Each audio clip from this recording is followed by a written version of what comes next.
समरिया digital recording studio Manpur. DJ Kanchan राज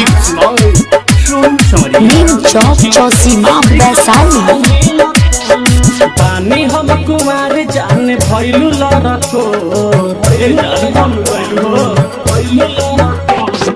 पानी हम कुमार जान भइलु लरको पानी हम कुमार जान भइलु लरको हमरे ही जैसन भइल बेटा बारे तोर हमरे ही जैसन भइल बेटा बारे तोर पानी हम कुमार जान भइलु लरको हमरे ही जैसन भइल बेटा बारे तोर हमरे ही जैसन भइल बेटा बारे तोर यारा बेटी जैसन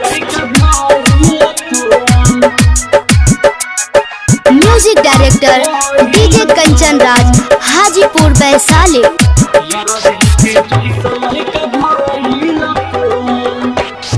डीजे कंचन राज नीम चौक चौसीमा वैशाली। हमसे बतावे में रहल साधनात हो चलत पाता लइका भइला के बाद हो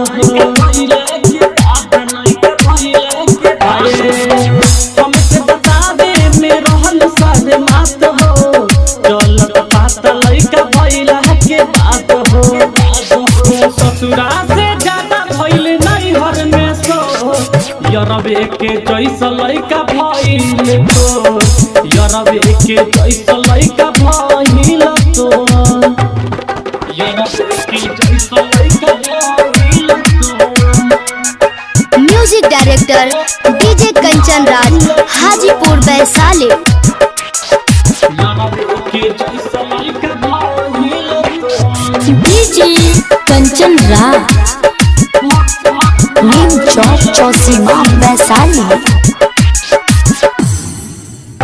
के सवरिया के दिहलु बिसारी 4 साल चलल अजीम के यारी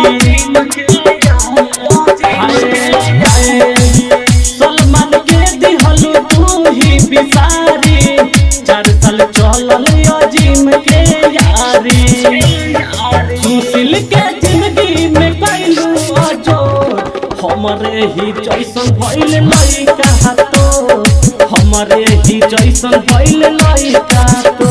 समरिया डिजिटल रिकॉर्डिंग स्टूडियो मनपुर।